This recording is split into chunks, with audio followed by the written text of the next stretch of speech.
국회 대정부 질문이 뭐 4일 동안 진행되는 그 가운데 이제 김건희 이야기가 제일 많이 나옵니다. 그쵸. 어제도 이제 지금 헤드라인만 뽑으면 이런 거예요. 박시원 의원, 김건희 대통령, 윤석열 영부남. 영부인 남편 윤석열을. 근데 이게 그냥 야당의 음모론 아닙니다. 모든 일어나는 현상이 심지어 최혜병 수사 외압 사건도 김건희 아젠다라는 게 지금 정설이 돼버렸고 네. 심지어 의대 정원 2,000명 늘리는 것도 김건희랑 연관이 있겠다라고 하는 그 약간의 어떤 정황이 나왔고요.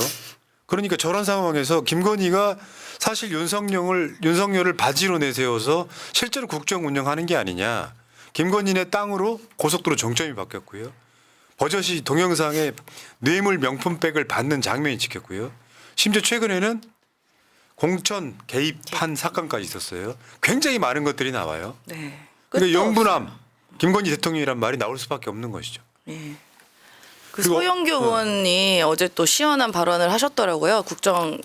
대정부 질문에서. 그래서 그 총리 보고 이런 말 들어본 적 있냐? 그 김건희 씨 워딩이에요. 옛날에 그 이명수 기자 통화에서 우리 남편 바보예요. 아무것도 할 줄 몰라요. 나 없으면 아무것도 못해요.라고 말했다. 들어봤냐라고 얘기했더니 뭐 국민의힘 쪽에서는 굉장히 야유가 있었죠.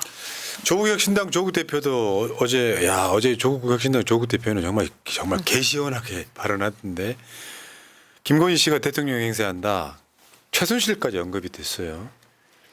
그리고 지금 이 상황은 무당이 와도 안 된다. 뭐 이런 식의 표현을 했었는데 어쨌건 지금 제가 봤을 땐 그래요. 아마 상당수 국민들은 윤석열이 아니라 김건희가 대통령이라고 전 느낄 거라고 봅니다. 실제로 그 윤석열에게 가장 영향력을 끼치는 사람이 김건희라는 여론조사도 있었지 않습니까? 네. 그런데 뭐 김건희가 이번에 공천에 개입을 했다더라라는 말에 누구 하나 의문을 가진 사람이 있습니까? 아 그래 김건희 그랬을 것 같아라고 다들 생각하잖아요. 그것이야말로 김건희가 국정을 운영하고 있다라는 반증인 거죠. 그 김건희 씨가 그 당시 이제 총선 때 투표도 심지어 도둑처럼 뭐 언론에 안 드러났잖아요. 도둑 했는지 아닌지 모르겠지만 어쨌든 했다고 말을 하니까 도둑 투표할 만큼 꽁꽁 숨겨져 있었는데 그때 이제 대다수 여의도에서 기자들이나 어떻게 얘기했냐면 김건희가 이렇게 가만히 있을 리가 없는데 이 총선이라는 이 물 만난 이 잔치집에 과연 저기 나대고 싶어하고 돋보이고 싶은 사람이 과연 가만히 있을까? 이렇게 조용할 리가 없는데 뭔가 하고 있겠지라고 했더니 역시나 그 말이 어떻게 보면 맞았던 거죠. 그게. 그러니까 국가가 이명박 때 그런 얘기 했었잖아요. 국가를 수익 모델로 한다 이렇게 표현해. 그런 느낌이 분명히 있고요. 그러니까 전체적인 퍼즐을 쫙 맞춰보면 공천에 개입하는 것도 최재형 목사 같은 분들이 명품백 가서 이렇게 카톡에 보여주고 면담하고 이 과정들을 거치지 않았을까. 그냥 봉사활동으로 이 사람은 좋은 정치인이니까 공천을 시켜줘야지 이쪽으로 가면 좋겠네 이러지는 않았을 거 아니에요. 네. 근데 이제 그 수심위에서 지난주 말에 금요일 날 불기소 공고했던 게 다시 최재형 목사의 이 수심위가 다시 열리는 상황이 벌어졌거든요. 저는 이런 상황들이 사실 김건희 레임덕이라고 보는 측면이 있어요. 그러니까 김건희가 왜 그 법사위에서 전현희 의원이 새날 방송에서 한 말이에요. 윤석열 비판하면 국민의힘 국회의원들이 별로 발끈 안 하는데 네.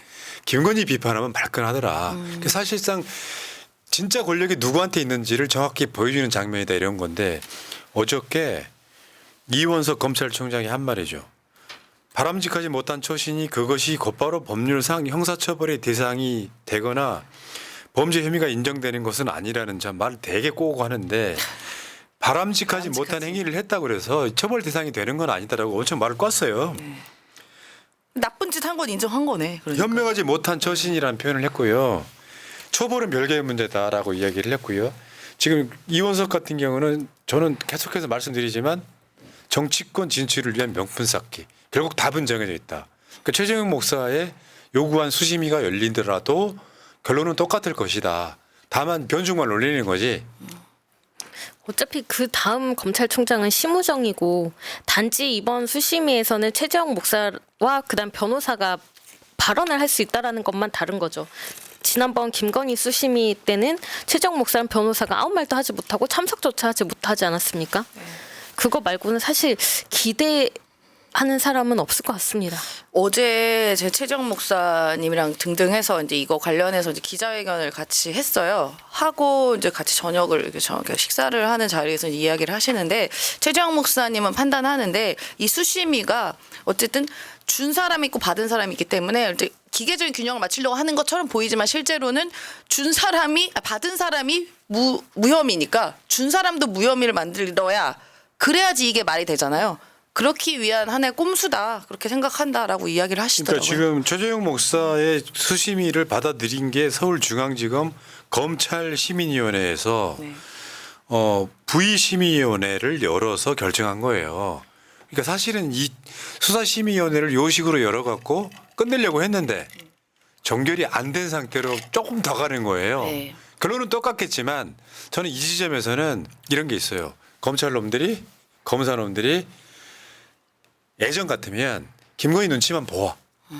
왜 여러분 기억하시겠지만 어제 저 조성은 씨 나왔었잖아요. 새날방송에. 당시에 대검의 윤석열이 총장일 때 대검 검사들이 최은순 김건희 로펌 역할을 했단 말이에요. 맞아요. 네. 그러니까 검사들이 김건희 눈치만 보는 상황에 그나마 국민들 눈치를 한 번 더 본다는 의미에서 요거는 김건희 레임덕이라고 보시면 맞을 것 같습니다. 그런 거고 어제 조승래 민주당 수석 대변인이 한 워딩에 헤드라인 한번 보세요. 지난 총선은 한동훈 공천이었습니까? 김건희 공천이었습니까? 한동훈 대표가 진실을 밝혀야 합니다. 이렇게 브리핑을 했단 말이죠. 그러니까 이게 지금 내가 봤을 땐 그래요. 김건희 계속 검색하고 있을 거예요. 김건희 텔레그램 공천 이런 거 검색하고 있을 거예요. 언제 터질지를 모르는 거지. 지금 주위에 진짜 소리 소문 없이 이것들이 이제 수면 위로 올라왔거든요. 김건희의 공천 개입 저런 것들인데 지금 이미 이게요 여론이 윤석열 부부에게 안 좋기 때문에 어떤 논란이 생기잖아요. 그러면 대개의 국민들은 그냥 김건희가 공천에 개입했네라고 믿게 되는 구조예요. 지금 현재로는 다. 그러니까 지역구 옮겨달라 문자 김 여사 공천 개입설 단독 김건희 총선 개입 5선 김영선에게 지역구 이동 요구 텔레그램 공개되면 줄줄이 터진다. 김건희 공천 개입 녹취 파일 있다. 이런 식으로 저 김용남 같은 경우는 요즘 계속 세게 말하거든요. 맞습니다. 그러니까 이런 논란이 일어나면 사실과는 상관없이 김건희가 공천 개입했냐로 확정이 지어집니다. 왜? 여론이 2배 차이가 나거든. 네. 30대 60, 25대 70 이런 식으로 차이가 나버린단 말이에요.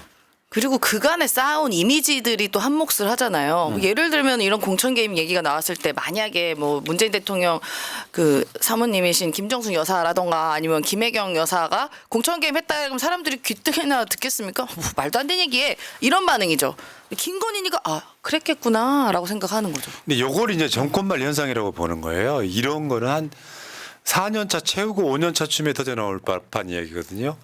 이 윤석열 임기 반도 안 돌았는데 이런 것들이 터져 나온다는 게 문제인 거죠.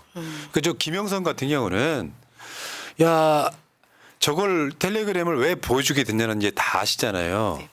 지역구 옮기라 해서 옮겼는데 컷오프가 돼서 아니 개박쳐가지고 나 개혁신당으로 갈래? 그 흐름이었던 거예요. 그러니까 이준석이 보고 천하람이 봤다는 거고요. 근데 상황이 지금 김영선만 저런 걸 받았겠냐? 그렇죠. 실제로 공천 관련된 내용이 아니더라도 많은 그 국힘의 의원들이 김건희로부터 텔레그램을 받았다라고 합니다. 그래서 그거를 뭐 자랑하거나 주변에 얘기하는 사람들이 꽤 있다고 해요. 내용이 무엇인지는 모르지만. 그래서 누구 한 명이 총대를 메고 공개를 하게 되면 줄줄이 터져나오는 건 시간 문제라고 봅니다. 예. 자, 김건희가 추석 영상에 다시 등장하는 것도 개코미디 아니에요? 설날은 윤석열이 호래비인 줄 알았잖아요, 우리가. 그렇죠. 노래 사랑이 필요한 거죠. 불러서 안 나왔잖아요. 그러니까 이런 조건 보셨어요? 무슨 문제만 터지면 안 나왔다가 기어 나왔다가 안 나왔다가 기어 나왔다가 계속 반복되잖아. 무슨 뭐 두더지 게임도 아니고 말이야. 왜 김건희가 그 대선 때 허위 경력 이력 때문에 한 번도 안 나왔습니다. 남편이 대통령이 되는 경우라도 아내 역할에만 충실하겠습니다고 시작했던 게 나왔다가 안 나왔다가 안 나왔다가 한 번 그 중간에 들켰었지. 그러니까 김건희 목덜미를 잡고 김건희 수행이 대가리를 수그리 해가지고 피해가던 장면 여러분들 기억하실 거예요. 네. 뭐 하는 짓일까요? 김건희는 지금 한복을 입고 절을 할 때가 아니라 소복을 입고 석고대죄를 해도 모자랄 판입니다. 사과를 해야지 지금 무슨 추석 인사가 필요합니까? 소복을 입고 석고대죄하면 목에다 칼을 채워야죠. 아니 웃기잖아요. 이 세상에 이런 개코미디가 대한민국뿐만 아니라 어떤 나라의 영부인이 이 지랄을 반복한다니까요. 아니 그 말씀하셔가지고 나도 더 심한 얘기하면 안 돼. 삐처리 될 것 같아가지고. 그러니까 이런 거요. 불기소 결론이 나오면 영부인 본연의 역할 다시 수행할 때도 뭔 말이에요. 이자는 그냥 범죄자예요.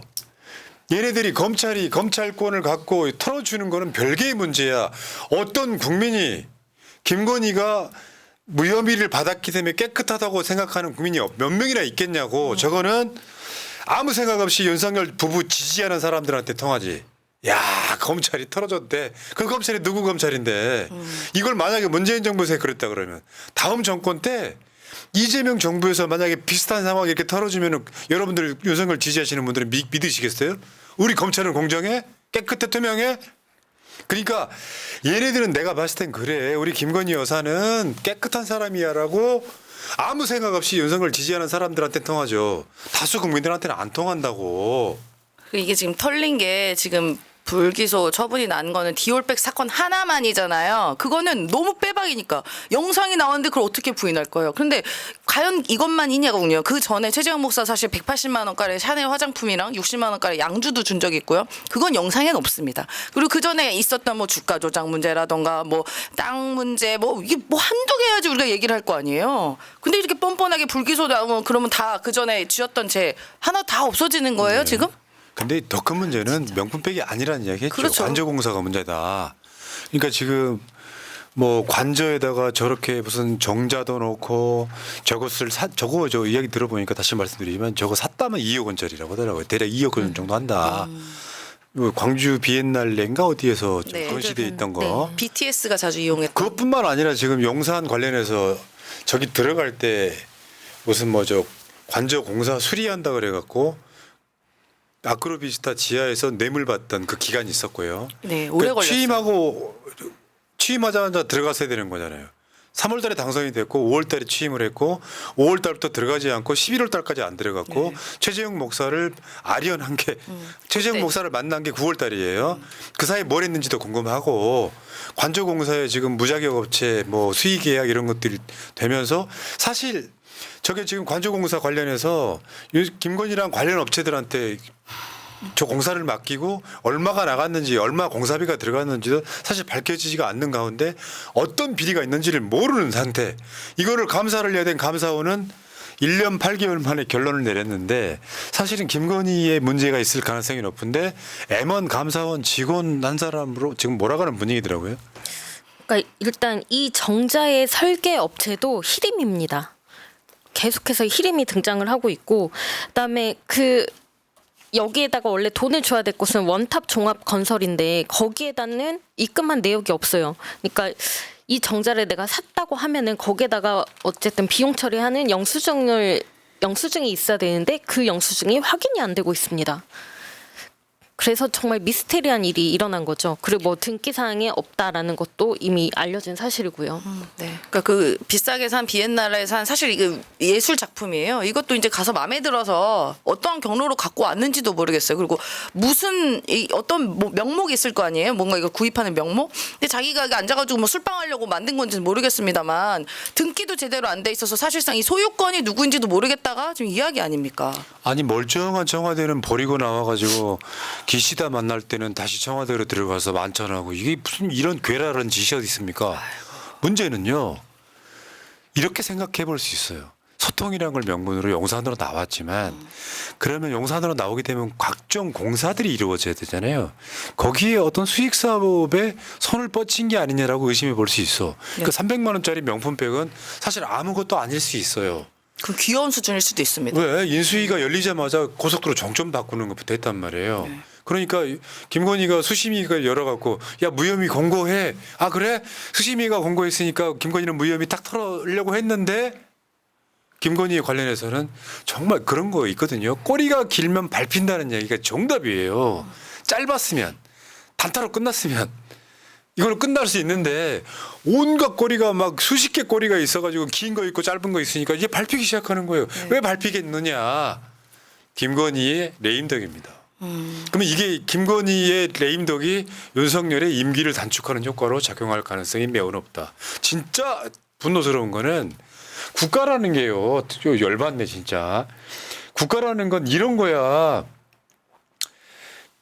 이런 식으로 개입해가지고 이 개입한 상태에서 나는 내가 봤을 땐 그래요. 공천 개입이든 뭐든 이런 것들이 다 수익 사업으로 보여 이제는. 내가 정신병인가요? 네, 아닙니다. 충분히 디올백도 받았는데 의심할 뭐. 만한 그 모든 게 수익 사업으로 네, 보여요. 네, 그리고 지금 이러지도 저러지도 못하는 주가적 재판이 있어요. 네. 뭐 김건희는 기소조차 못했어. 이거 이해하시겠어요, 여러분들? 불기소도 못 하고 있습니다. 근데 이 사망. 마누라하고 남편하고는 별개일 수 있는데 두 사람은 경제 공동체예요. 그걸 윤석열이 눈 감아주는 상황이라면 이건 탄핵이라는 거죠. 그래 저는 이번이 기대하는 게 9월 10월 달인데 9월 달은 10월 달이 추석 지나고 나면 국정조사, 네. 정기국회 이런 것들이 얽히면서 저는 기본적으로 올해 안에는 뭔가 결론이 나오지 않을까. 그리고 올 가을 지나면서. 특검도 이제 민주당에서 신속하게 발의를 해가지고 이제 올라갔잖아요. 뭐 제3자 최혜병 문제까지 해가지고 갔으니까 뭐 지난번에 3명이 국민의힘에서 이탈했죠. 뭐 실수라고 하는데요. 그 실수할 사람들 전 더 생길 거라고 봅니다. 네. 자, 알겠습니다. 자, 1부 마치겠습니다. 1부. 1부는 여기까지.